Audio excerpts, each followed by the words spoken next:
you can see me as well. Yes, sir. Yes, sir. Okay. So first of all, thank you guys for inviting me for your session, your DISHA festival. And it has been a wonderful experience when we had one more session before this on banking and SSC examination, with the response that each and every one of you guys gave me and your team who conducted these kind of seminars for you. We are conducting one more session for you guys. The objective of these particular sessions are, you have to understand this key, what are the areas where you can explore yourself purely academically as well as professionally, in which areas you can grow. So you guys are in your largely in your final year or second year of your degree college, and at that particular moment you are trying to channelize yourself in a particular direction, which could be into, say, with earlier session that we had a few days back, that was for banking examinations, and today we are discussing about civil services examination.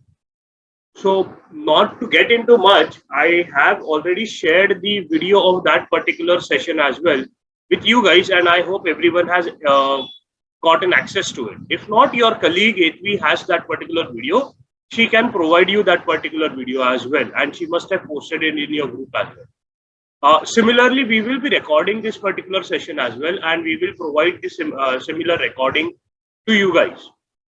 Now, I believe you guys are in a particular momentum where I guess in the month of March, you guys will be preparing for your examinations, which might come for your final semester somewhere around, say, April month.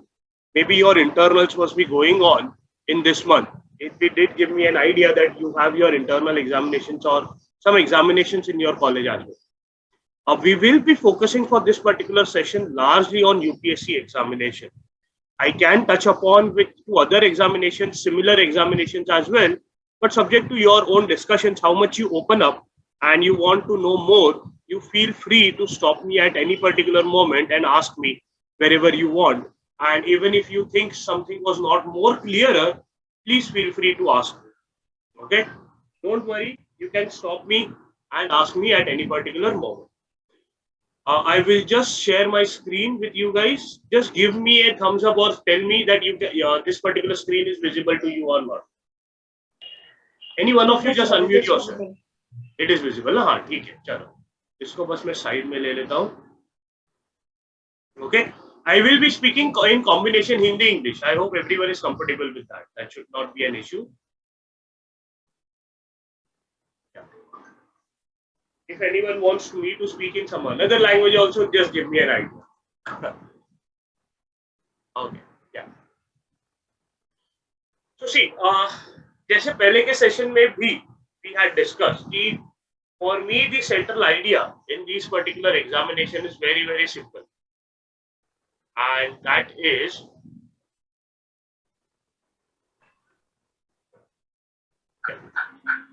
that what is your long-term goal? Yeah, before I begin, everyone just mute yourself. Siddhant, you are on unmute. Just mute your mic, if possible, if you are hearing me. Yeah, thank you very much, Siddhant. Yeah. So for me, it is important that you guys are in your, say, final year right now. Okay. And your long-term goal is to prepare for civil services examination. अब इसमें difference क्या है? I will just explain. You give me a moment. Don't worry. कि ये UPSC का seminar था और ये क्या सिविल सर्विसेज चालू है. I will explain you what the difference is. बस 1 मिनट मुझे देना. Okay. Someone is still on unmute. Try and check yourself and mute yourself. Yeah, Krishna and Shruti, you guys your mic is on. Just mute yourself. Whenever required, unmute yourself. Okay? इधर था मैं. तो civil services के direction में हम जा रहे हैं. Now, to do this, what I always stress to every candidate is, please go through what the exact pattern is of the examination, what the syllabus is of the examination, and go through its previous year question papers. Why? Because this will give you a concrete roadmap, an analysis of these three things will give you a concrete roadmap of what is to be done in say coming 1 year. इस examination के लिए क्या करना चाहिए, या may be coming 2 years कि मैं इसके लिए कितने साल प्रिपेयर करूं. 1 साल सफिशिएंट होगा या 2 साल लगेंगे या 3 साल लगेंगे, क्या होगा, या 6 महीने लगेंगे. एक रोड मैप प्रिपेयर करना बहुत जरूरी है. लेकिन एक कैवियट दे देता हूं, इसी के साथ चलते चलते what I will ask everyone to is to understand कि मुझे और क्या चाहिए, कि how much actually am I motivated to prepare for this examination, कि यही चाहिए क्या, is this my career choice long term. अब वो करने के लिए you have to understand what kind of different positions this particular examination offers. So मैं बस एकदम सिंपल चीजों से एक लेता हूं इसको, और बहुत ही क्रूड लेवल पर let me try and explain you guys different things. Okay, थोड़ा सा मैं बेस पर जाऊंगा. ओके, लेकिन ये चीजें समझना बहुत जरूरी है. या so what happens is UPSC basically बस एक एग्जामिनेशन कंडक्टिंग बॉडी है. इसका फुल फॉर्म कुछ नहीं but union public service commission.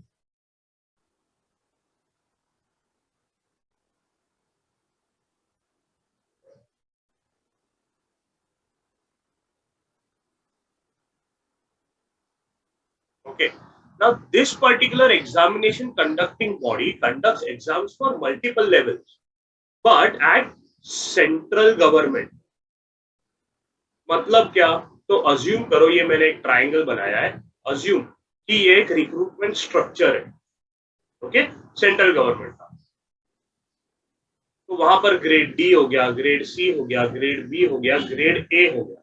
Okay, ऐसे 4 लेवल पर central government as well as state government independently वो अपनी रिक्रूटमेंट करके. तो in Maharashtra if I am talking about state government, then MPSC आ गया, Maharashtra public service commission.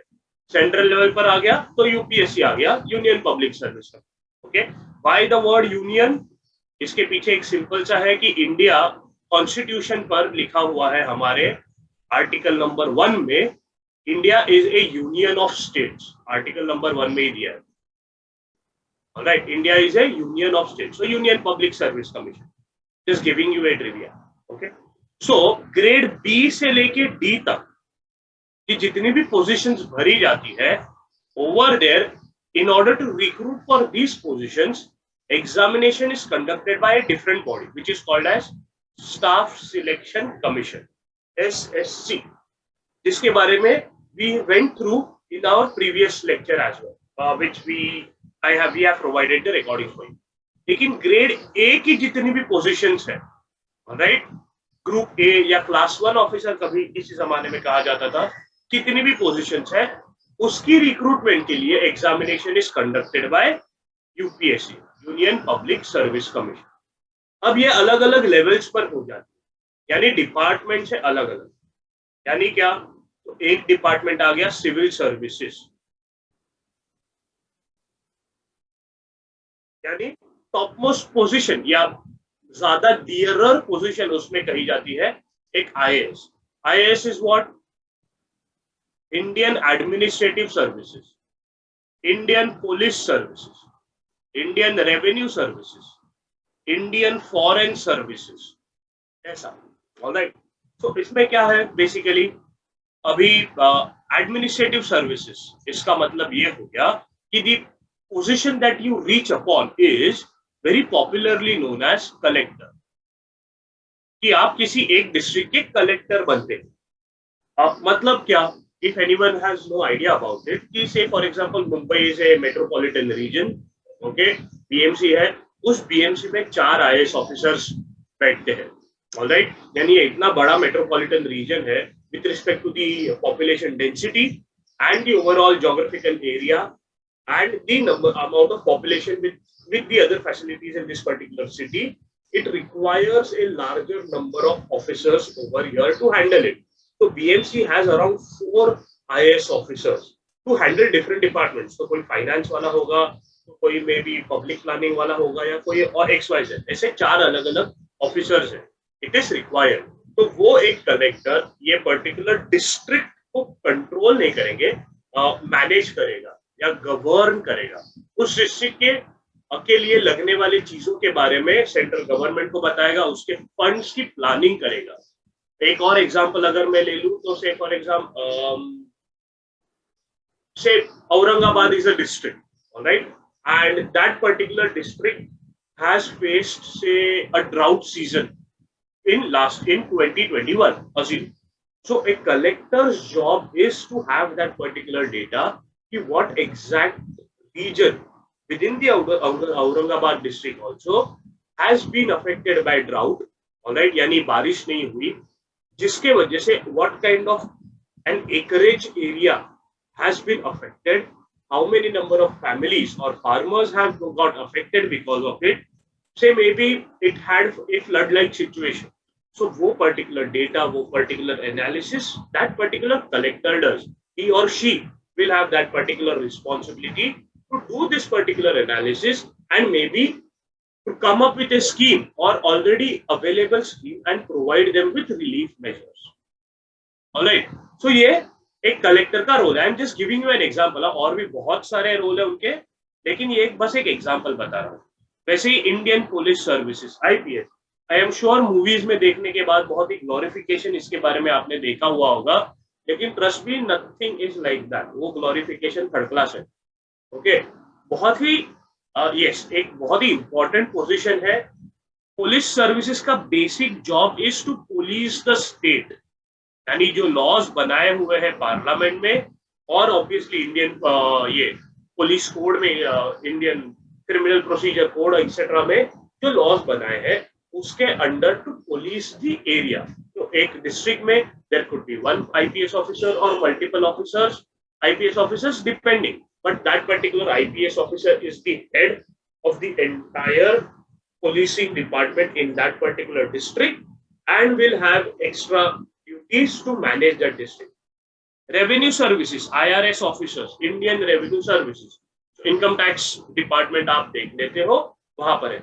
Indian Foreign Services, IFS, this is basically you get posted as a representative of government of India in different countries across the world where India has diplomatic relations.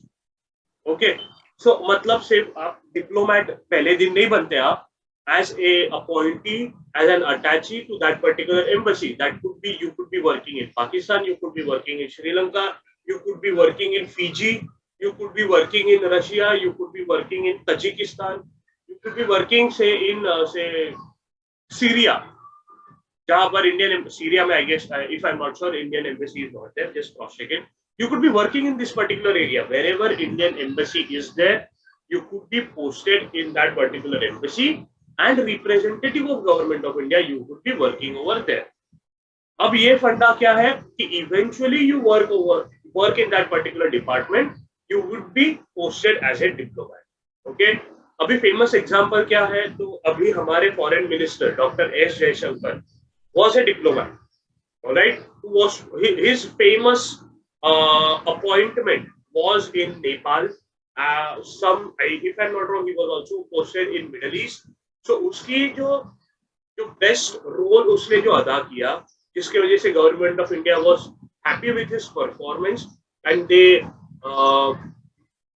gifted him, नहीं wrong word है, they promoted him as a foreign minister in current government by being satisfied with the role as a diplomat that he performed for the government. Okay, so he was posted across many diplomats in India, has worked in different levels and has done beautiful. Fair enough.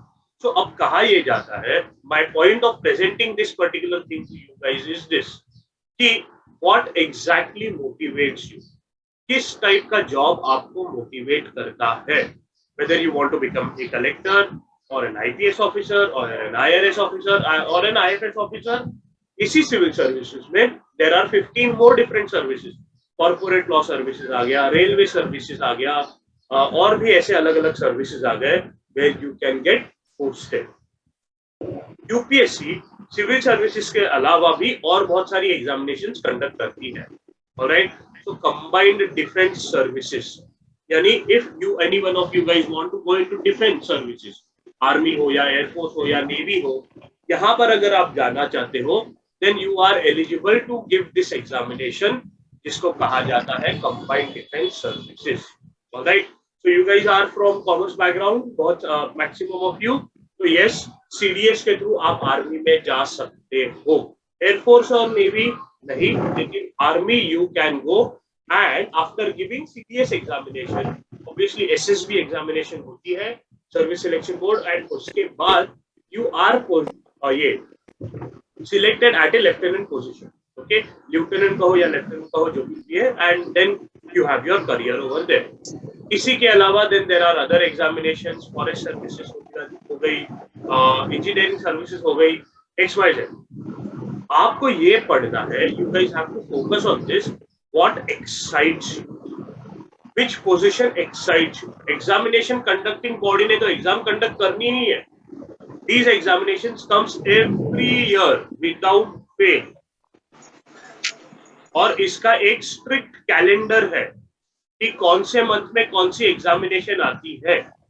इसका एक strict conventional calendar है. Even though 1 year before, okay, तो say for example 2022 का calendar 2021 के ही रफली they declared around Diwali last year. COVID के वजह से फिर भी 2 महीना लेट किया, वरना जुलाई अगस्त में ही दे डिक्लेयर द कैलेंडर कि 2022 में कौन सी एग्जामिनेशन कब हो.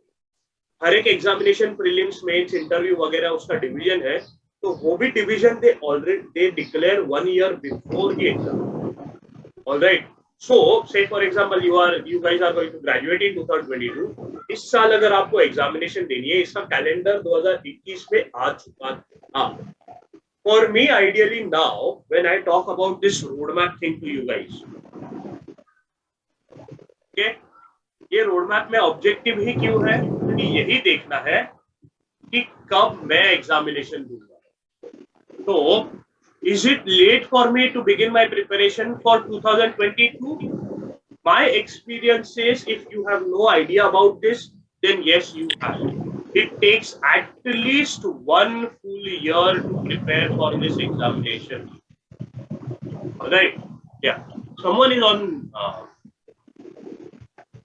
Someone's mic is on unmute.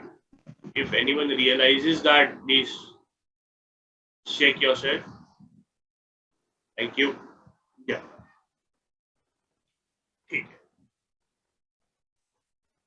Okay. You guys can see this PPT, right? Yes, sir. हाँ, ठीक. So ये एक साल का विंडो बहुत बहुत इम्पोर्टेंट है. ओके, अब ये क्यों? I will come to that particular point. Next. Oh, so sorry. These are the 3 most dearer positions. Okay, IAS, IRS, IPS, and इसमें मैं एक और ऐड कर देता हूँ IFS, Indian Foreign Services. ये 4 most dearer positions है where people want to apply for themselves for this examination. मतलब क्या? तो there are around 20 different positions, corporate law services, railway services, और भी अलग अलग सर्विसेज है, लेकिन ये 4 ऐसे important services है where people apply more. So say for example आप अपनी कैप राउंड का फॉर्म भर रहे थे और आपने SIES कॉलेज से फॉर एग्जांपल डाला होगा, मे बी टॉप 10 में डाला होगा, टॉप 4 में डाला होगा या टॉप 3 में डाला होगा, व्हाटएवर जिस सीक्वेंस में आपने उसको डाला होगा, और फिर 10 के बाद या 12 के बाद आपको ये मिला होगा बेस्ड अपॉन योर रैंक. वैसे ही people aspire more for these 4 ये पर्टिकुलर पोजीशंस, एंड ये 4 पोजीशंस उनको मिली होगी. बाकी बचे हुए पोजीशंस वो पुट नीचे, and if they get it, if they want it, they will take it. If they don't want it, they will leave it and give the examination again. All right? Yeah. So अब ये आ गया pattern. जैसे मैंने पहले भी कहा कि pattern पर फोकस होना बहुत ही जरूरी है. ये स्लाइड में आपको दे दूंगा, ये बस बताने के लिए है. I would love to use this particular white screen and explain things to you guys because that is much more efficient. Okay? कहीं पर भी कुछ इशू आया, please stop me and ask. So pattern में पहला लेवल एग्जामिनेशन का आता है preliminary. So what we will focus is on civil services examination. तो प्रीलिम में we are suppose to give दो एग्जाम पेपर. पहला जीएस पेपर 1 भी कहा जाता है उसको, and this has 200 questions, sorry 200 marks का पेपर विथ 100 क्वेश्चन. हर एक क्वेश्चन को 2 मार्क. ओके. पेपर 2 जो आता है, जीएस पेपर 2 कहा जाता है, as well as also known as CSAT, civil services aptitude test, जो which is 80 marks, so sorry 80 questions for again 200 marks, so total 400 marks का ये पेपर preliminary pattern हो जाता है. The caveat over here is that your CSAT यानी paper 2 is of a qualifying nature.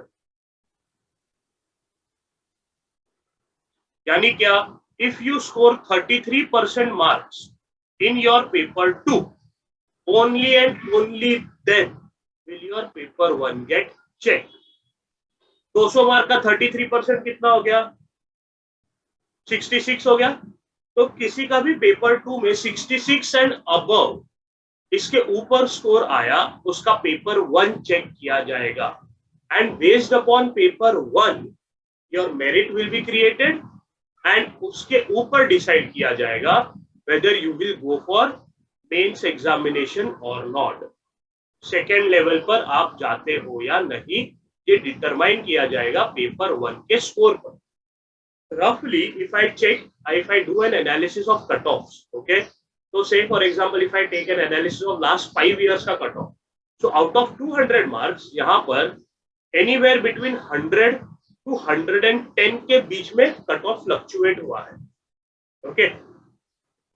अगर last year का ही cut off देखो तो इट वाज अराउंड से 108.25 वगैरह. Okay.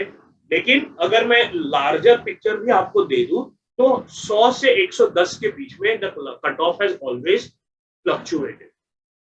Alright. Negative marking obviously है यहाँ पर.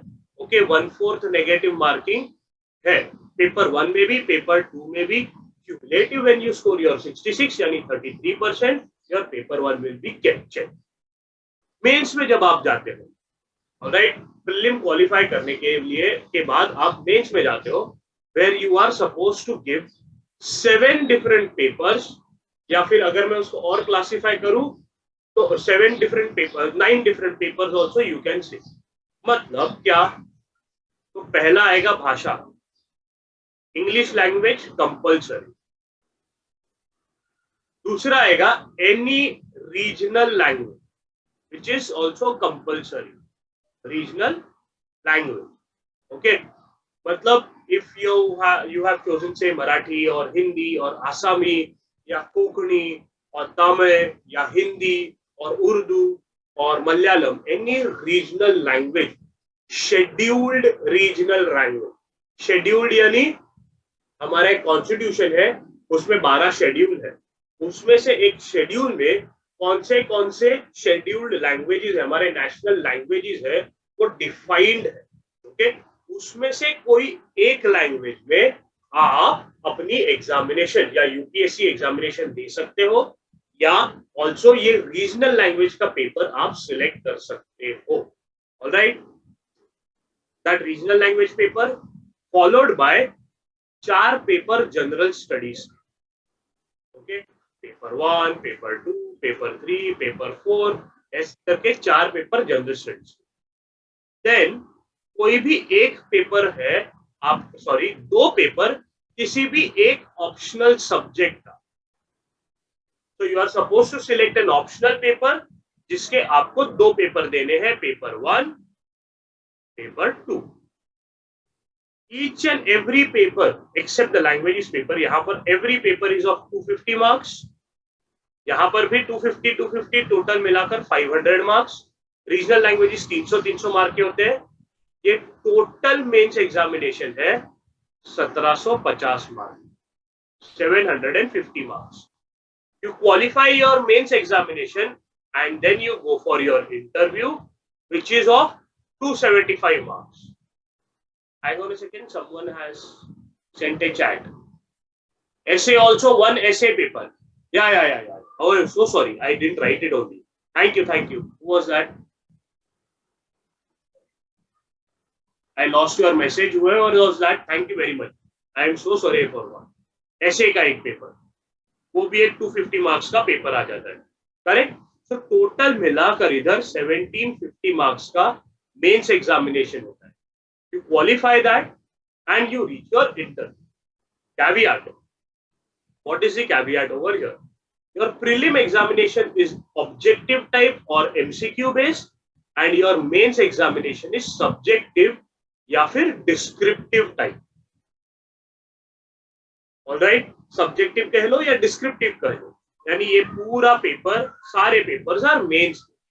अब ये पूरे एग्जामिनेशन में सिलेक्शन किस पर होगा? Your mains and interview का score will be clubbed. Based upon that total score, you will get a rank, and eventually based upon your rank, you will get a post which you aspire.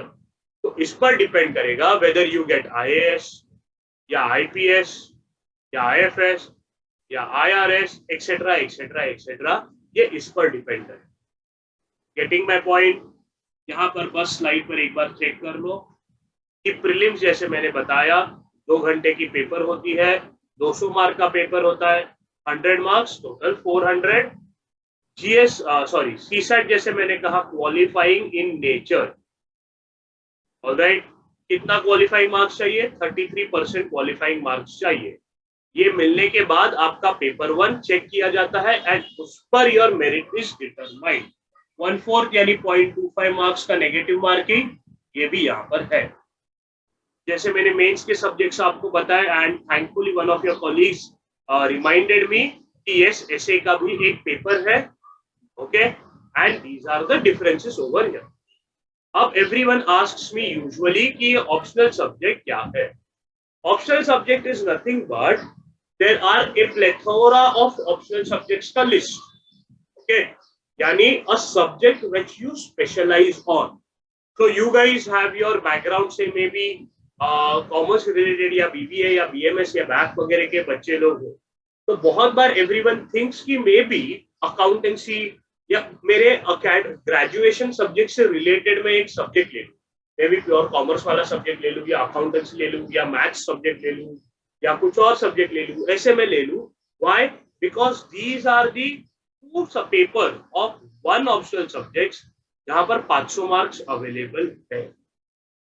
जैसे कि interview में मैंने आपको तभी भी बताया, ये जीएस का डिस्क्रिप्शन है, मैं ऑप्शन का आपको बता रहा था. इंटरव्यू में मैंने जैसे आपको बताया कि 275 मार्क्स है. ओके, 1750 प्लस 275 यानी 2025 टोटल हो गया. मेंस और इंटरव्यू का क्लब करने के बाद आपका एक रैंक बनता है. अज्यूम करते हैं इंटरव्यू में आपको 0 मार्क्स मिले. ओके, अगर मैं कन्वेंशनल मेरिट निकालूं, पिछले 50 साल की मेरिट निकालूं, सॉरी ये मार्किंग स्कीम थोड़ा सा चेंज हुआ, पिछले 10 साल की मेरिट निकालूं, जब से मार्किंग स्कीम में चेंजेस आए थे, 10 साल की मेरिट निकालूं, then the topper has crossed rarely or not crossed more than 1200 marks.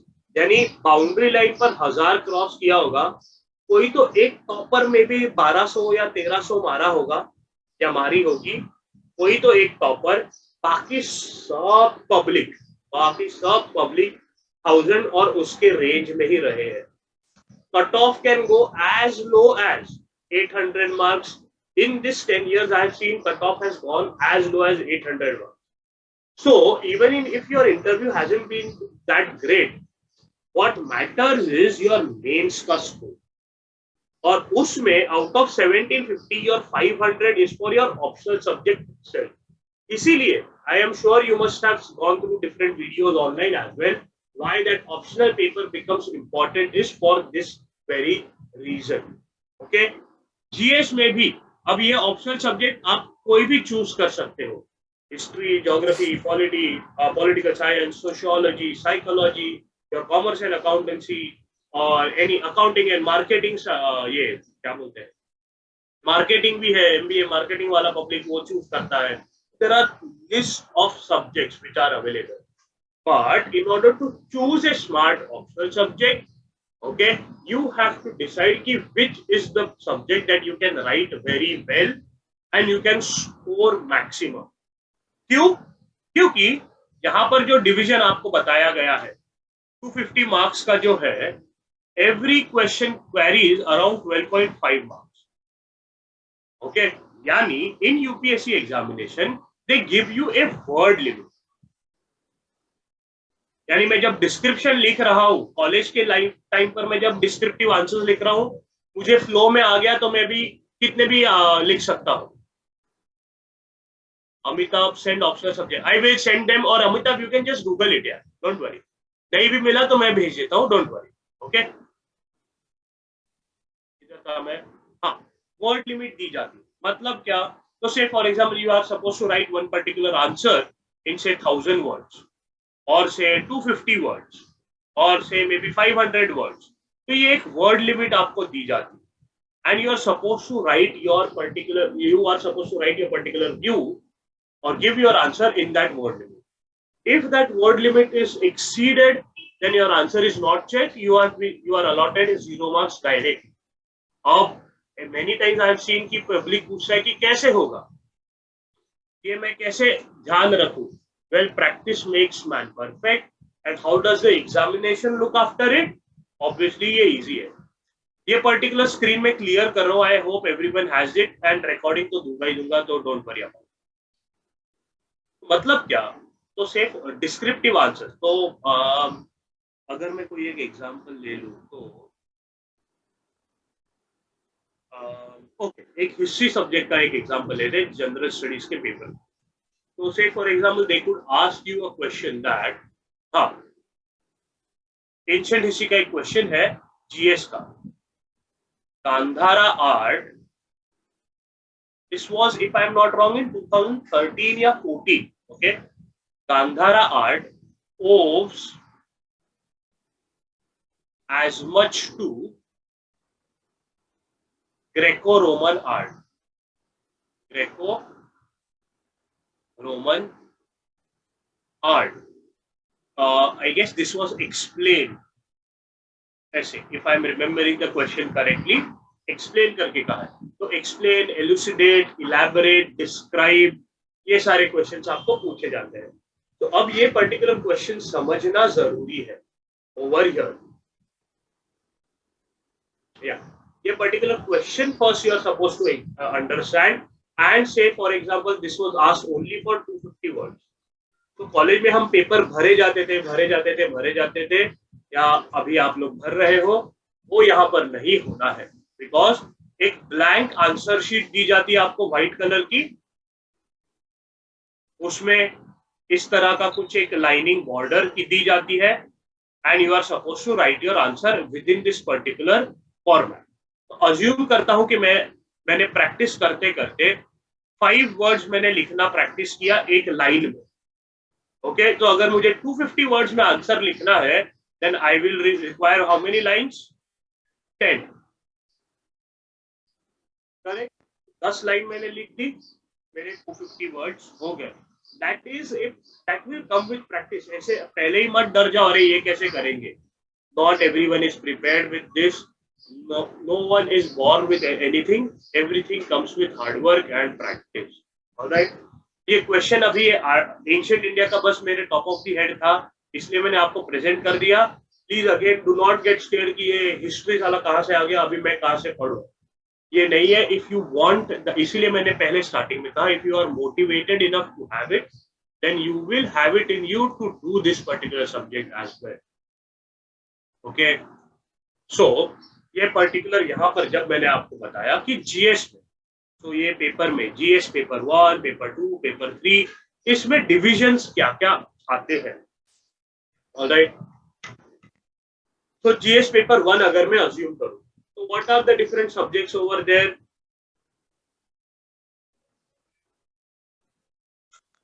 So in paper 1 you have Indian heritage and culture, history and geography of the world, society. Paper 2 you have governance, constitution, polity, social justice, IR, technology, economic development, biodiversity, environment, securities and disaster. And paper 4 is ethics and integrity and aptitude. So I will not go into detail of each and every topic over here. If you guys want, you can ask me and let us keep it for Q&A. तो फिर अगर detail में भी जाना पड़ा वो हम वहां पर देखते हैं. ओके. इवेंचुअल इंटरव्यू जो मैंने कहा इज ऑफ 275 मार्क्स. अब ये पूरा examination cycle requires is around 12 months to complete. Okay. You will join that particular department and work in that particular department on an average, say for 2 years or 1 year, and then you will be given your own posting. अब यहाँ पर एक और बात आती है कि क्या बात आती है कि मेंस में जब हम जाते हैं, सिलेक्ट हो जाते हैं प्री के बाद, then you are supposed to fill a DAC form. ये फुल फॉर्म जाने दो इसका. DAC form बेसिकली मतलब क्या है कि a form where you are giving your own details, तुम्हारे सारे हिस्ट्री ज्योग्राफी तुम्हारी personal, and also you are supposed to give your choices कि मुझे कौन सी पोस्ट चाहिए, उसकी सीक्वेंस, प्रेफरेंस चॉइसेस, एंड मुझे किस स्टेट में सर्व करना है. तो if I am choosing IAS या IRS या whatever, तो IPS, तो मुझे किस स्टेट में सर्व करना है. तो मे बी महाराष्ट्र मैंने पहला प्रेफरेंस दे दिया, या मैंने से त्रिपुरा मेरा पहला प्रेफरेंस दे दिया, या किसी ने तमिलनाडु उनका पहला प्रेफरेंस दे दिया. XYZ. You are supposed to give your choices in a particular way. Eventually, when your total rank comes, your total marks comes, that will determine which particular position you get and which state you get your to serve. All right. अब ये examination में अब मुझे पढ़ना है. Okay. तो there are two ways कि मैं कहां से अपनी पढ़ाई चालू करूं. तो जैसे मैंने दिखाया आपको कि प्री में भी जनरल स्टडीज है, जीएस है, और वही मेंस में भी जीएस दिया गया है. ऑलराइट. और उसको 4 पेपर में डिवाइडेड है. ये जो 4 पेपर में जीएस डिवाइडेड है, उसी का सबसेट, उसी का में भी छोटा भाई इज इन प्रीलिम का जीएस. तो प्रीलिम में भी you have history, geography, polity, economics, environment, science and technology, ये सब है. मेंस में इसका डिस्क्रिप्टिव नेचर है. ओके. सो प्री का जीएस और मेंस के जीएस में क्या फर्क है? ये फर्क है. दूसरा इंपॉर्टेंट फर्क ये है कि मेंस में एथिक्स इंटीग्रिटी वाला एक एक्स्ट्रा आ जाता है पार्ट. प्रीलिम्स में एथिक्स इंटीग्रिटी का पार्ट नहीं आता. लेकिन अगर आप पेपर 2 में जीएस में डिसीजन मेकिंग देखते हो तो वो आप इलैबोरेट कर सकते हो एथिक्स पर. If I try to put these subjects जो जीएस के मैंने मेंस में बताया, उनको एक अम्ब्रेला टर्म में मैंने डाला, तो हिस्ट्री हो गया, ज्योग्राफी हो गया, पॉलिटी हो गया, इकोनॉमिक्स हो गया, एनवायरनमेंट हो गया, साइंस एंड टेक्नोलॉजी हो गया, एथिक्स एंड इंटीग्रिटी, एंड और भी डिविजन्स आप कर सकते हैं. हिस्ट्री के ही में भी 5 सबसेक्शंस है. Ancient, medieval, modern, since independence, world. Political geography, physical geography, environmental geography, human geography, economic geography. Alright. Polity is self explanatory. Polity is basically constitution, governance वगैरह भाग.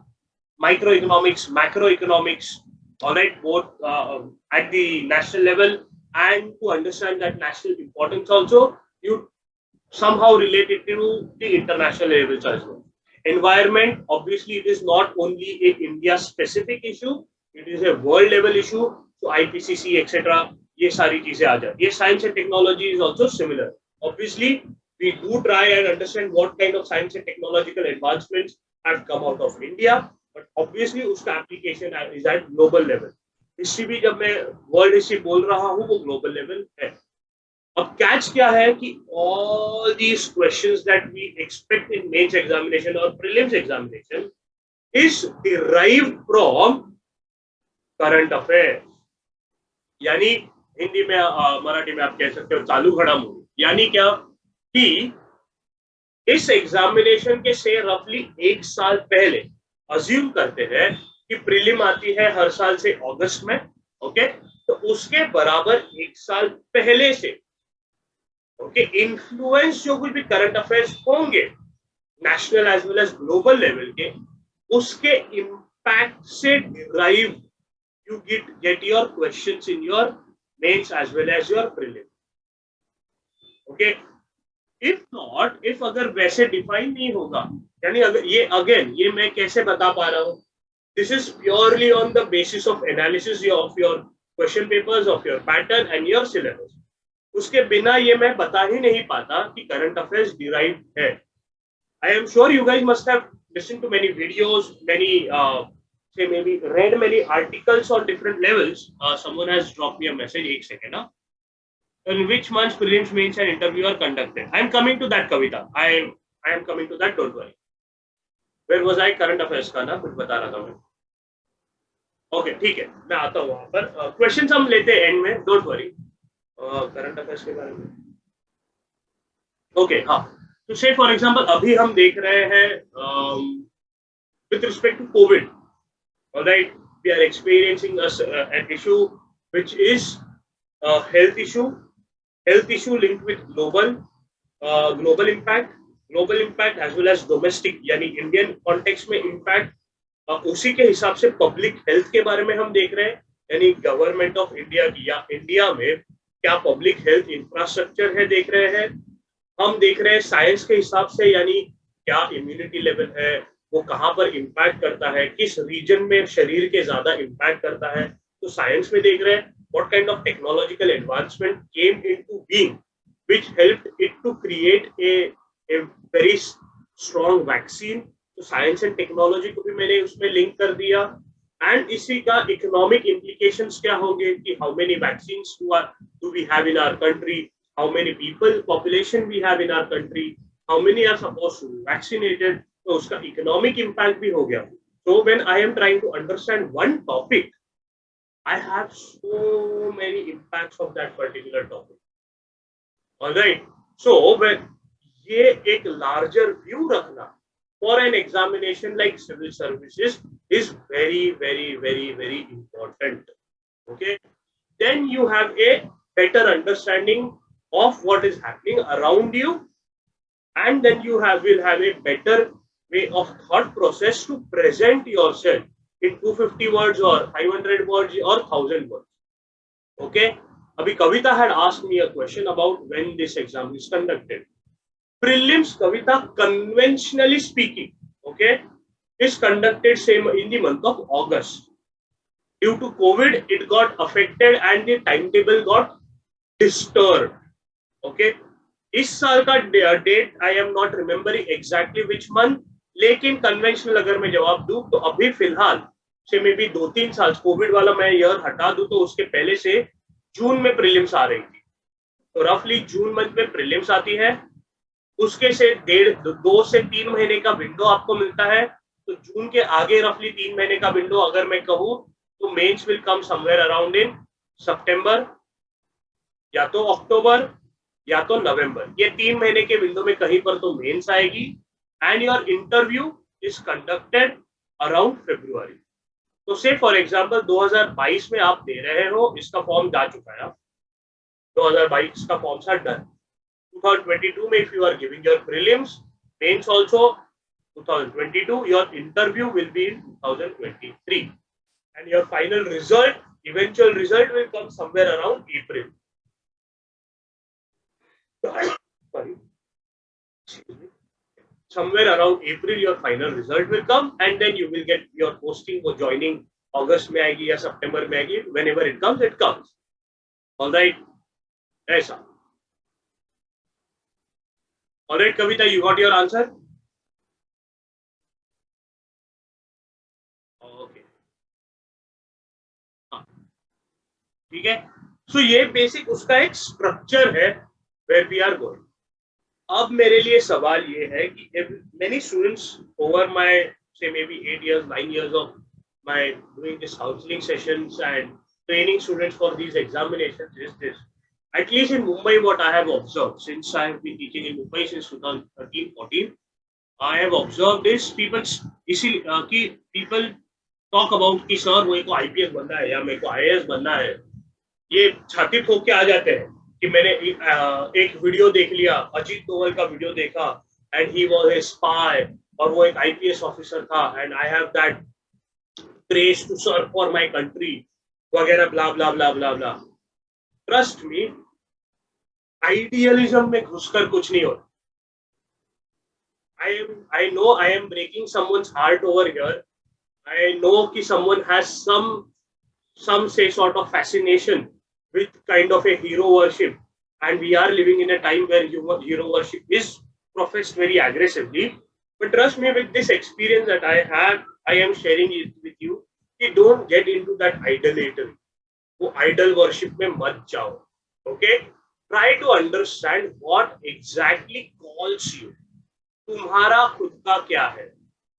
ओके, लोगों ने अपने परफॉर्मेंसेस अपने काम किए हैं. Yes, Ajit Doval has done good for the country, तो वो एक रिस्पेक्ट, सामने आया बंदा तो ऑब्वियसली उसको रिस्पेक्ट देगा, तो उसके बारे में बात करते वक्त ऑब्वियसली उस बंदे को रिस्पेक्ट देगा.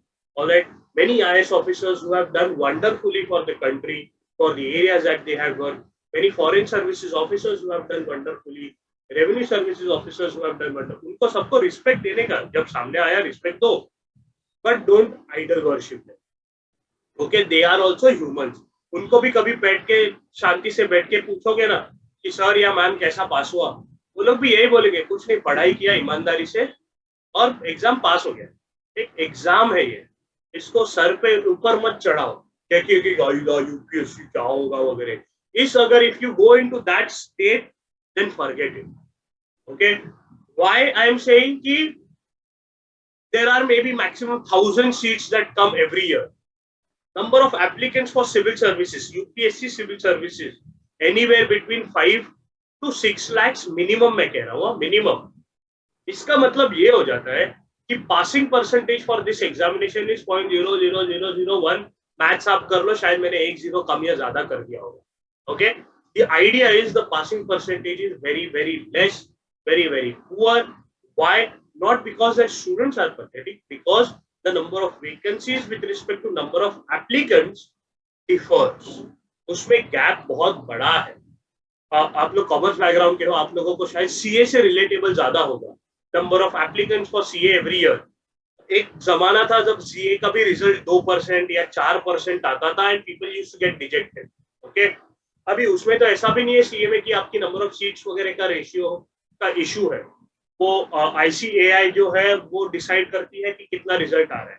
आई एम श्योर पिछले 2-3 साल से result has crossed more then 10%. If I am not wrong, it has touch 12 या 14% भी शायद एक साल टच किया था. Please correct me if I am wrong. तो पॉइंट ये है कि वो एक परसेंटेज ऑफ रिजल्ट है. आईसीएआई ये एक एग्जामिनेशन कंडक्टिंग बॉडी है जो आपको सीए का एक सर्टिफिकेट देती है, वो एग्जाम सिलेक्शन में आप हो जाते हो. That does not define what your knowledge is. Obviously बहुत सारे बच्चे सीए शायद क्वालिफाई अल्टीमेटली नहीं कर पाते. आपके सीनियर्स अब अगर कोई टच में होंगे आपको शायद पता होगा, या आपके कोई रिलेटिव होंगे 10 साल में भी दे रहे हैं सीए में भी, इवेंचुअली सीए का टैग नहीं मिला है, लेकिन वो नॉलेज है ना, उसी के बेसिस पर फर्स्ट या सेकेंड लेवल क्लियर करने के बाद कहीं पर जॉब कर रहे हैं. वैसे ही इवन विथ यूपीएससी नॉलेज सबके पास है जो ईमानदारी से पढ़ रहा है या पढ़ रही है. Alright, everyone has their knowledge, but not everyone will crack this examination. That is a true fact. Even if you come to me and I am training you, trust me, out of say 40 students that I teach in one batch, not more than 4 will clear this exam every year. Not more than 4. Okay? Does that mean कि बाकी सब लोग बकवास है? नहीं. Everyone has put their true effort. लेकिन वो एक एग्जामिनेशन के दिन पे वो आधा मार्क या 1 मार्क का जो फर्क है ना, that eventually catches up and bytes you back in your back. Alright, इसीलिए whoever of you are genuinely serious of this examination, don't romanticize this exam. Look what is your calling. क्योंकि इसमें preparation में time लगे. जैसे कि when to prepare, अब ये सवाल आ जाता है ना. So say for example you guys have targeted 2022 he target किया है. ओके, और मैंने यहाँ पर आपको जीएस के ही रफली 10 से 12 सब्जेक्ट्स की लिस्ट बता दी. ओके, हिस्ट्री में मैंने 5 सब टॉपिक्स बता दिए, ancient, medieval, modern, since independence, world. ये सब करने के लिए टाइम चाहिए. राइट, यानी तो से फॉर एग्जांपल मार्च में अभी मैं स्टार्ट कर रहा हूँ 2022 में. ओके, तो एक subject I am teaching you for 1 month, module wise is what I teach. Okay, तो 1 सब्जेक्ट फॉर 1 मंथ. मार्च महीने में हमने किया हिस्ट्री, एक सब्जेक्ट पूरा किया. ओके, अब ये क्लासरूम में पढ़ा है या कुछ भी whatever, your job is to read. इसका बेस स्टार्टिंग इज, पहला is NCERT text book, then followed by, अगर ये कंप्लीट हुआ तो ही reference books and then self notes. ये बाबा चाहिए ही चाहिए. If you are not creating your own notes, भूल जाओ बाबा. ये एक्सरसाइज चाहिए ही चाहिए if you are associating with me or you want to pass this examination. Okay, you complete से हिस्ट्री इन मार्च मंथ, से नेक्स्ट मंथ अप्रैल आया, अप्रैल में आपने से ज्योग्राफी कर दिया. ऑलराइट, सेम ज्योग्राफी पढ़ा रहा है, एनसीईआरटी टेक्स्ट बुक सबसे पहले चाहिए, फिर रेफरेंस बुक आएगी, फिर आपके सेल्फ नोट्स साथ में चाहिए ही. अब ये सेल्फ नोट्स कैसे बनेंगे? इन दोनों का एनालिसिस करते वक्त ये नोट्स बनेंगे. नेक्स्ट मंथ आया से पॉलिटी, मई में आ गया पॉलिटी आ गया, सेम एनसीईआरटी, रेफरेंस बुक, फिर सेल्फ नोट्स. ये चाहिए ही चाहिए, प्लस इसका रिवीजन, इसका रिवीजन. नेक्स्ट मंथ आया से इकोनॉमिक्स लिया, सेम 3 स्ट्रक्चर, ये रिवीजन, ये रिवीजन, ये revision. When you do this, eventually you will reach in 2022 and will be in a better position to crack this exam. समझे? Conventionally, okay, people have written thousands of books and they are very beautiful books in the market. Okay, वो बिपिन चंद्रा ने लिखा हुआ है history, Sumit सरकार ने लिखा हुआ है हिस्ट्री, ज्योग्राफी के लिए सविंदर सिंह ने लिखा हुआ है. ऐसा मतलब पब्लिक, तुम पूछोगे या इंटरनेट पे चेक करोगे तो कचरे जैसा बुक्स अवेलेबल. ट्रस्ट मी, वो सब बुक्स अच्छे हैं, लेकिन उसके पहले ये बाबा NCERT text books from standard 6 to 12 पहले प्लीज प्लीज प्लीज प्लीज पहले ये पढ़. Alright, without completing this do not touch any reference book, क्योंकि यूपीएससी के वेबसाइट पर ही बताया गया है कि your syllabus is up to standard 12. If you derive, मतलब 11th 12th का पॉलिटिकल साइंस का भी एनसीईआरटी टेक्स्ट बुक उठाओगे ना, you will have much much much clearer picture. All right. अब यही साइमल्टेनियसली इसमें जब मैंने ये बता रहा था आपको, इसी में you are also preparing for your optional subject. All right. And ये आप साइमल्टेनियस पढ़ाई कर रहे हो. If you are in your college, पिछले 1 साल से 2021 से तो आपकी कॉलेज की भी पढ़ाई चल रही है. तो अब अगर आपका कॉलेज खत्म हो रहा है मार्च अप्रैल, जब भी कभी भी आपकी फाइनल सेमेस्टर हो जाएगी, post that you have this 1 full year to target for 2023 examination. Correct? You clear your prelims, your mains, your interview.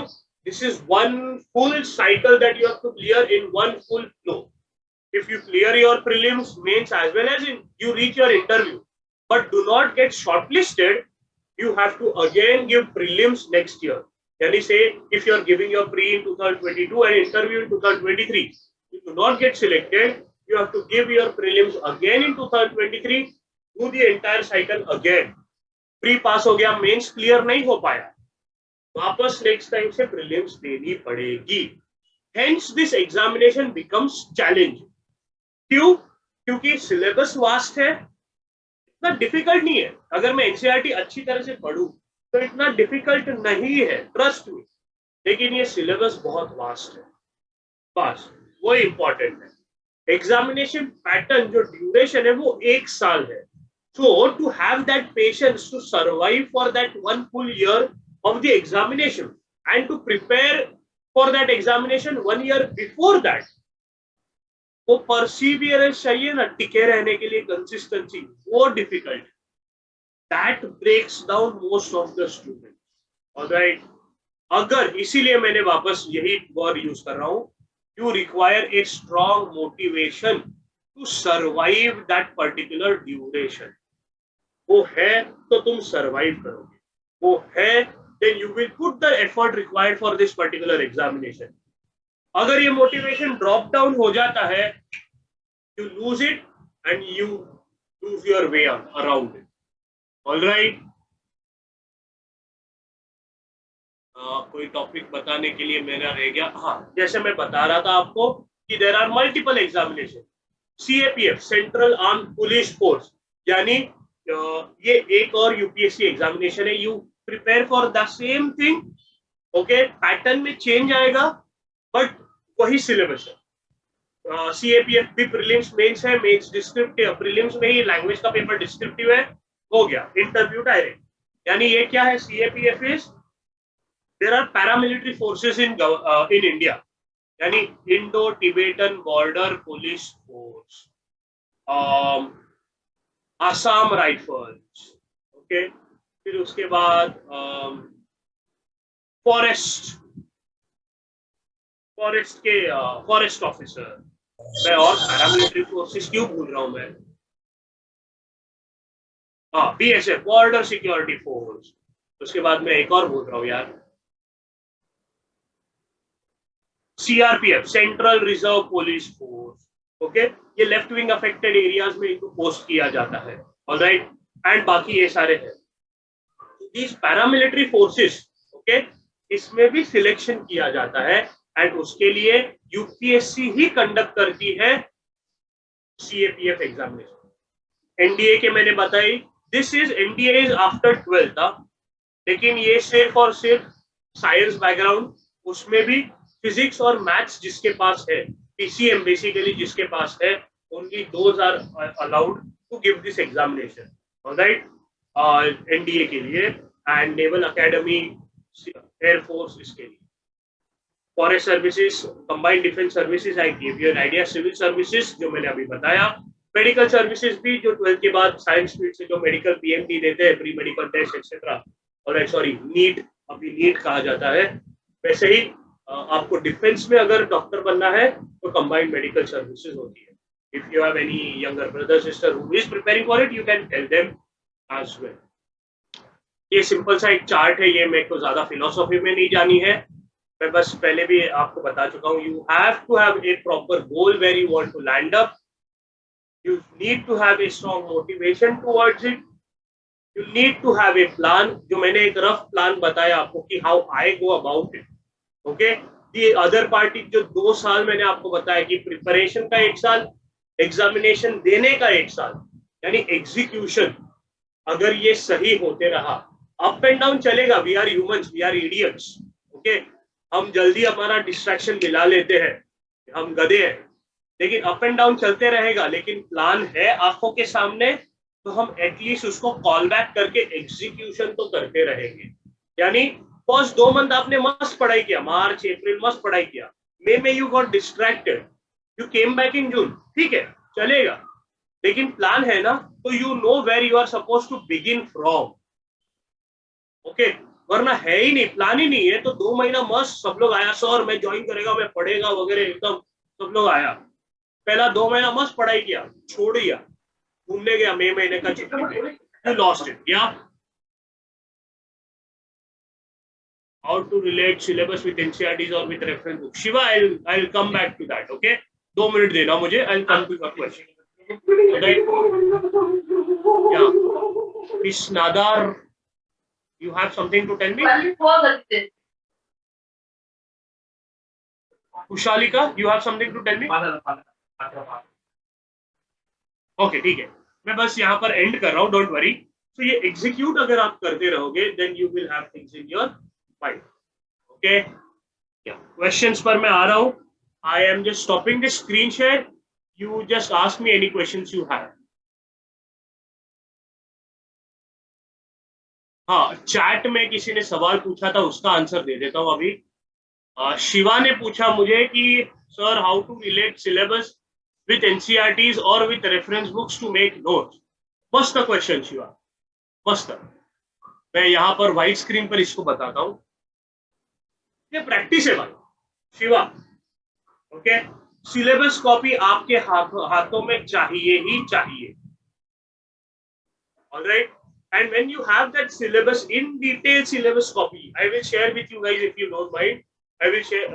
Don't worry, I will share it with you guys. HB को share कर दूंगा, she will share in the group. तो वो हाथ में रख के NCERT text books ऐसा हो गया है कि ये तुम्हारा से स्कूल में कहते थे ना स्कूल टेक्स्ट बुक्स है, तो ये वैसे ही है, इसमें रिलेशन नहीं ढूंढना है मुझे। सिलेबस और रिलेशन कब ढूंढना है, मैंने रेफरेंस बुक्स जब यूज करनी है तब रिलेशन ढूंढना है। एक second, just give me a moment.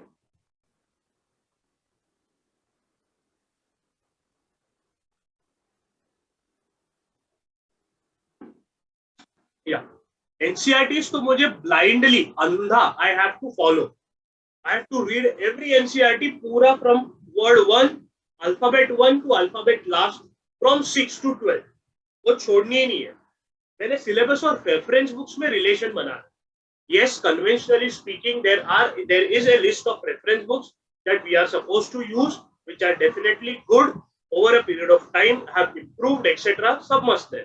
जैसे पॉलिटी के लिए एक टाइम कहा जाता था डीडी बासु, या और एक और ऑथर है, फॉरगॉट। डीडी बासु एक मेजर ऑथर था which people were supposed to refer, लेकिन अभी लक्ष्मीकांत का पॉलिटी का बुक जो है is pretty concise, so people do prefer that particular book. सो अब क्या आ जाता है कि मैंने सिलेबस कॉपी चेक की, प्रीवियस ईयर क्वेश्चन पेपर मेरा चेक किया, और इन दोनों के एनालिसिस में मुझे पता चला कि what are the topics that are focused most on, और वो रेफरेंस बुक्स मैंने चेक की। उस रेफरेंस बुक में से मे बी 10 चैप्टर थे, ऑलराइट, अज्यूम करते हैं 10 चैप्टर है, उसमें से 2 ही चैप्टर है जो ये एनालिसिस, ये सारे टॉपिक सिलेबस के कवर करते हैं, करेक्ट। समझो एक बुक मैंने पढ़ी जिसके 10 चैप्टर है, और 10 के 10 चैप्टर ऐसे हैं जो मेरे सारे टॉपिक सिलेबस के कवर करते हैं। यहां पर इस बुक में सिर्फ सिलेबस के 2 टॉपिक थे जो इस पूरे बुक में मुझे दिखाई दिए। I am not suppose to use this book, I am suppose to use this book, क्योंकि ये बुक मेरा पूरा सिलेबस कवर करती है। ऑब्वियसली अगर अच्छी तरह से लिखा हुआ है तो, या ऐसा। तो शिवा, एनसीईआरटी मुझे सब पढ़नी है, left, right and center. I am supposed to read everything. Okay? Yeah. एक और क्वेश्चन आया है Shiva, have you got your answer?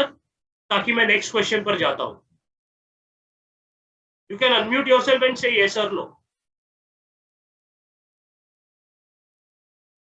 Mr. Shiva, have you got your answer or not?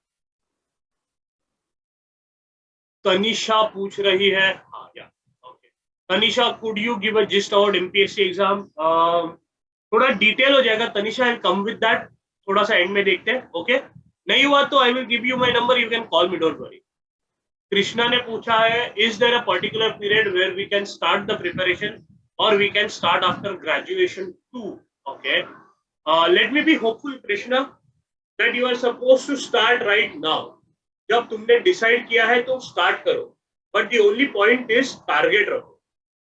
तो से फॉर एग्जाम्पल तुमने डिसाइड किया अभी मेरा फाइनल सेमिस्टर आएगा, वो बहुत इंपॉर्टेंट है, and you don't want to distract yourself. Okay, ठीक है, fair enough, I respect that particular thought process, don't worry. तुम्हारा फाइनल सेमिस्टर हो जाने दो, वो जो ओवरऑल एग्रीगेट आपको मार्क्स चाहिए वो इंपॉर्टेंट है।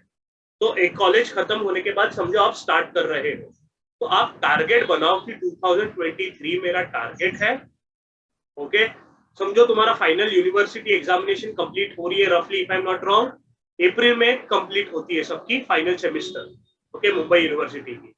तो यू डिसाइड कि जब कंप्लीट होगी तो सेम मई मंथ से मैं स्टार्ट कर रही हूँ या कर रहा हूँ, एंड 2023 का जो कैलेंडर रहेगा से मे बी अप्रैल या अगस्त या जून में कभी जो एग्जामिनेशन शेड्यूल होगी, divide your time table, okay, and start your preparation accordingly. If you are in your first year, second year, second chat में, या सिद्धि आएगा आएगा आएगा, इधर था मैं। If you are, someone is in your first year, second year, then you balance, create a balance कि मैं कॉलेज में फर्स्ट ईयर में हूँ या सेकेंड ईयर में हूँ या थर्ड ईयर में हूँ। ओके, यहाँ पर इस एग्जामिनेशन में final year appearing candidate is eligible to appear for this examination, यानी 21 years complete जो होते हैं वो एलिजिबल है, maximum till 32 years of age। इसमें 6 attempts are allotted for general category students and 9 attempts for OBC students। SC के लिए unlimited attempts है, till the age of 35. फंडा ये है कि 21 से लेके 32 तक 10 साल आते हैं, इसमें आप 6 अटेम्प्ट डिवाइड कर सकते हो। लेकिन माय अंडरस्टैंडिंग इज ये 6 अटेम्प्ट 10 साल देते बैठना मतलब बेवकूफी का काम है। Okay, you study for 2-3 years honestly, give your 100% मस्त and give your examination. 3 attempt maximum दो, हो गया तो बहुत मस्त है, नहीं हुआ तो डरने का नहीं कि मेरा हुआ नहीं, मैं गधा या गधी, ऐसा सोचते नहीं बैठने का। You give your best, move ahead. Okay, so कोई फर्स्ट ईयर में है तो वैसे डिसाइड करो कि मेरा कॉलेज का पढ़ाई, कॉलेज का एग्जाम कब आएगा, एंड उस हिसाब से मैं यूपीएससी के लिए कब टाइम देकर पढ़ रहा हूँ।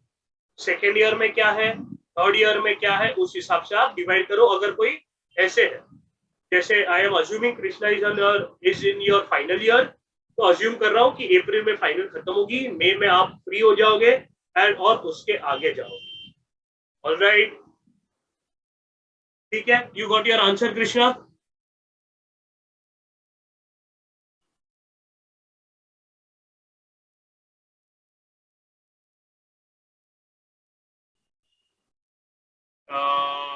कृष्णा येस और नो बता दो बस, so that I can go ahead.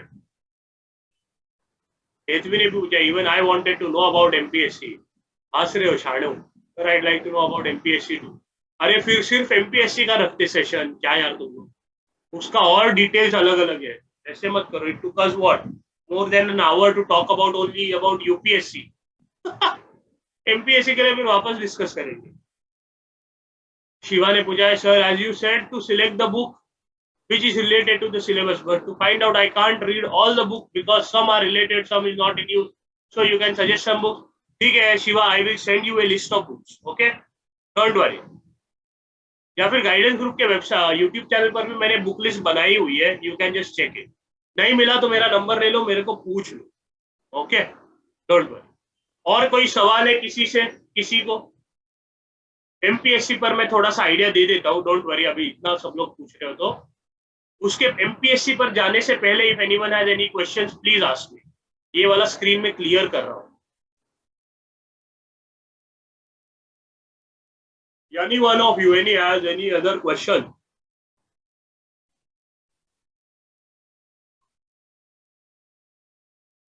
Everything is fantastic, या?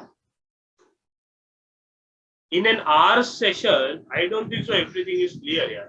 Only Shiva is too much excited about UPSC. Time management, Shiva.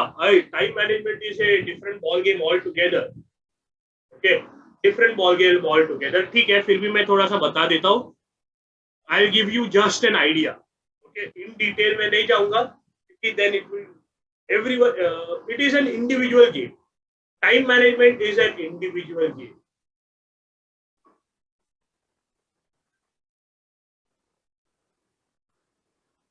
मतलब नाउ कन्वेंशनली स्पीकिंग, बहुत पब्लिक दुनिया में बड़बड़ करता है कि आपको 15 घंटे पढ़ना पड़ेगा, 20 घंटे पढ़ना पड़ेगा, पैर हाथ दर्द होने चाहिए, and until that you are suppose to study वगैरह वगैरह वगैरह वगैरह।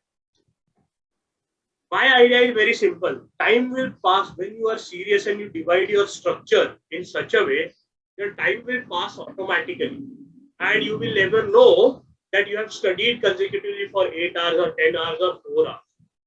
But the central idea is whatever your timetable is, your division of your subjects is, and your targets are, okay, those are very important.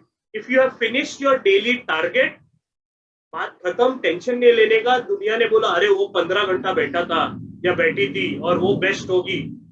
मेरा आज का target था ना कि I am suppose to complete 3 topics, I completed those 3 topics nicely. I am happy. Go to sleep. Wake up again tomorrow. Complete 3 more topics. Revise previous day's topics. Go to sleep. Tension मत लो. All right. तो time management अगर मैं एक general gist भी बता दूं, I will always ask every candidate to divide कि you have to dedicate every day for your current affairs, general studies, optional subject and aptitude. ठीक है, aptitude you can do maybe say 2-3 months before of the examination also, लेकिन बहुत सारे लोग aptitude देख के थोड़ा डर जाते हैं पहले से कि मैथ्स आएगा नहीं आएगा, तो I am just giving U a window. Assume करते हैं कि मैंने हर एक टॉपिक के लिए दिन में 1-2 घंटा दे दिया, 1 से 2 घंटे का विंडो मैंने दे दिया ऑनलाइन पढ़ाई के लिए, अज्यूम मिनिमम। तो अगर 1 घंटा दे रहा हूं तो मेरा बाय डिफॉल्ट दिन में 4 घंटे हो रहे हैं। अगर 2 घंटे दे रहा हूं तो बाय डिफॉल्ट मेरे दिन में 8 घंटे मिनिमम हो ही रहे हैं। ओके, अब बात आती है कि मैं हर एक टॉपिक पढ़ कहां से रहा हूं। तो current affairs I am reading, am I reading only newspaper, or am I referring to some maybe good websites, all right, or am I referring to some say maybe YouTube analysis? बहुत public अभी YouTube पे analysis देता है ना, refer करने का ऐसा नहीं, सब लोग मेहनत करते हैं YouTube वीडियो भी बनाने का, किसी का अच्छा लगा तो सुनने का, डोंट वरी। लेकिन कहाँ रुकना है ये भी याद रखो आप, वरना YouTube एल्गोरिदम में हम खो जाते हैं। It happens, the shit happens with me as well. When I open my YouTube before I am sleeping, I don't know when 1 hour has passed or 2 hours has passed, and I am just checking the video. So I have decided to stop that activity abhi, trying my best to get away of that addiction. I'm sure every one of you are struggling with that. Most of you are struggling with that. So remember कहाँ stop भी करना है। Newspaper is important. Why? Because you read good words, you can rewrite those words, and your vocab improves to write your main cards. GS में भी you divide at least 2 subjects.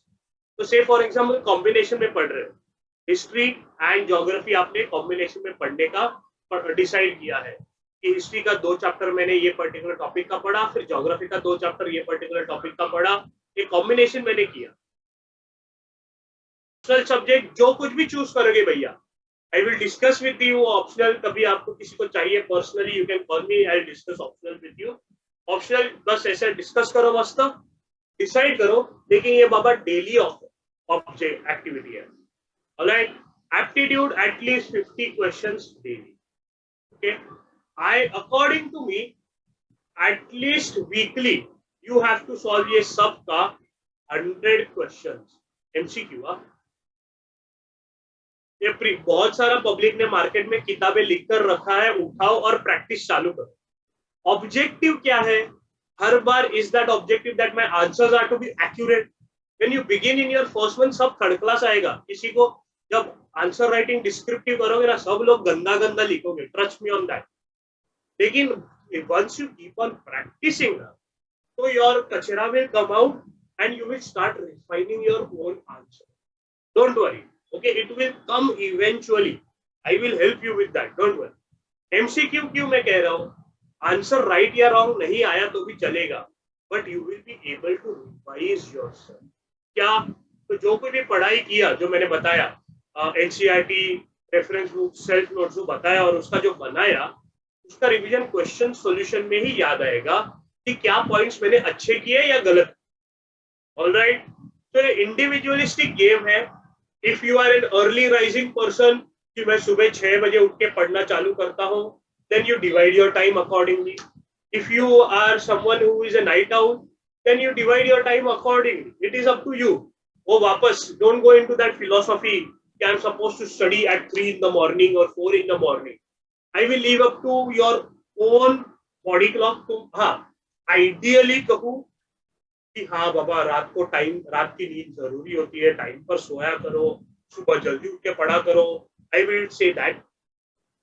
लेकिन hindsight में मैं कहूंगा whatever your conventional preparation habit, studying habit has been, continue with that.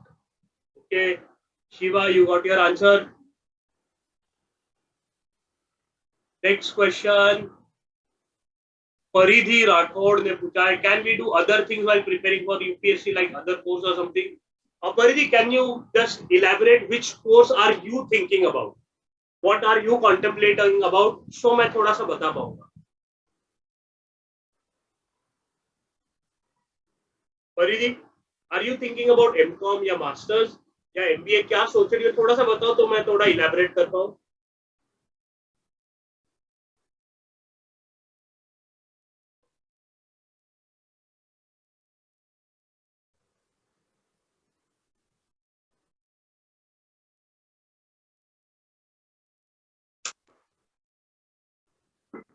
Masters. Okay. See, my idea is very simple. As long as you can manage your timing, okay. जैसे कि परिधि you are contemplating about continuing with your master. कोई बुरी बात नहीं है, अच्छी बात है. Academics में अगर आप आगे जा रहे हो तो I would love it. मतलब मस्त बल्ले बल्ले.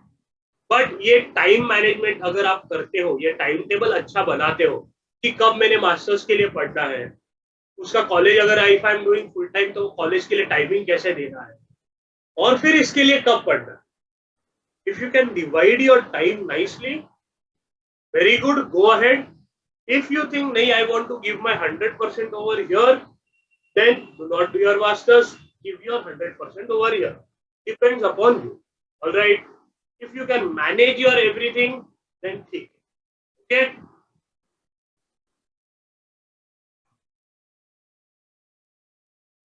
नेक्स्ट सवाल किसका है?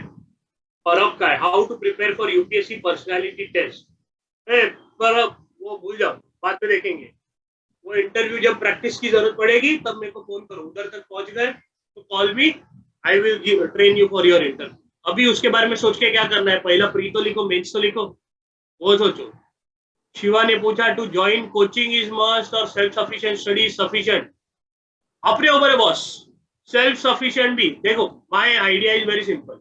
Even if you join classes, चलो मेरा गाइडेंस ग्रुप भी ज्वाइन किया, ऑलराइट, लेकिन वो ज्वाइन करने के बाद तुम पढ़ ही नहीं रहे और सिर्फ बोल रहे अरे मैं क्लास लगाया तो मस्त हो गया, मस्त हो गया, अभी I will clear this examination.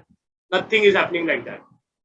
I as a guide, I as a teacher, maybe I am going to play maybe 20% or 30%, maximum 40% of a role in your studies. मैं दो गाली देगा, तुम्हारे सर पे हंटर रख के बैठेगा, तुमको बोलेगा ये टाइम टेबल दिया है, इससे पढ़ाई करो. I will do that. लेकिन end of the day boss, you have to study. If you are not studying, तो कोई फायदा ही नहीं, जीरो. वैसे ही if you don't have a guide like someone like me or anyone else, चलो दुनिया में कुछ भी है, लेकिन तुमने खुद का टाइम टेबल ही फॉलो नहीं किया, 2 महीना मस्त पढ़ाई किया, थर्ड मंथ 1 महीने की छुट्टी पे गया, भूल जाओ, game is over then and there. Trust me. Alright. So the argument about whether you need a guide or not, that is very subjective again. Okay. Paridhi, we can equally give time to both, right? Yeah, we can give equal time to both. Or will I have to drop one of you? नहीं, Paridhi, ऐसा बिल्कुल tension मत लो कि drop करूं या नहीं करूं. As long as you are very much committed in your mind and in your heart that you are justifying your time preparing for UPSC as well as your masters, I will always ask you to do that. I will not deny कि public सब कुछ छोड़ छाड़ के सिर्फ UPSC पढ़ते रहता है, ये सच है. ऑलराइट. सब कुछ छोड़ छाड़ के यूपीएससी पढ़ते रहता है पब्लिक, लेकिन कैवियट ये है कि that works for some people and for some people balancing it with their masters also works. So as long as you are doing that, fine. अभी you will be doing your masters, उसके पीछे एक reason है. You are contemplating that if I complete my masters, either that is a good backup for me. So अभी philosophical public क्या बड़बड़ करता है कि तुम backup option रखा, oh my god, मतलब पहले defeatist mentality में चला गया. ऐसा फालतू बड़बड़ करने वाला बहुत सारा लोग है. Okay, don't worry about them. You are sure you will justify yourself, you will do good. Trust me, don't worry. दुनिया बड़बड़ करने वाली बहुत आती है. Let them do the talking. Okay? हाँ, और कोई सवाल? शिवा ने पूछा क्या when to start CSAT preparation? अभी से शिवा, अभी से. Okay? Pick up a question paper and start practicing. तुमको अगर सॉल्यूशन मिलना चालू हो गया, कॉन्फिडेंस आ गया, तो कंसिस्टेंसी रखो. इफ यू थिंक मेरे को जम ही नहीं रहा है, देखो what happens is if you just pick up any previous year question paper, okay, and try to solve it. CSAT हो या जीएस का हो, कुछ भी हो, you will get a decent idea where you stand, whether you need help for it और not. Alright. ये तभी तुमको पता चलेगा. So try to do that and then we will see how things come into picture. Alright, Shiva. Shiva, optional subject के बारे में अभी बाद में, ताकत खत्म हो जाती. ओके. यस. हाँ, पब्लिक ने इसके बारे में पूछा था, एमपीएससी वाला thing, I forgot. You guys have patience? Then I'll discuss about MPSC. If not, then some another day. Because it will take some time. Tanisha, could you tell us about the attempts, UPSC attempts? Yeah, I'll give you an idea about it. There are, see, for general category, until the age of 32 years, you are supposed to give maximum 6 attempts. यानी क्या? So say for example, you gave 2022 में एक attempt. अभी attempt count होना मतलब क्या? Simply you filled a form. इसका मतलब attempt हुआ क्या? नहीं. You went for the examination. यानी attempt count. All right. So total 6 attempt है over a period of 10 years. For OBC candidate, 9 attempts. For SC candidate, unlimited attempt until the age of 35. Okay. All right, Tanisha. Yeah. Anything else?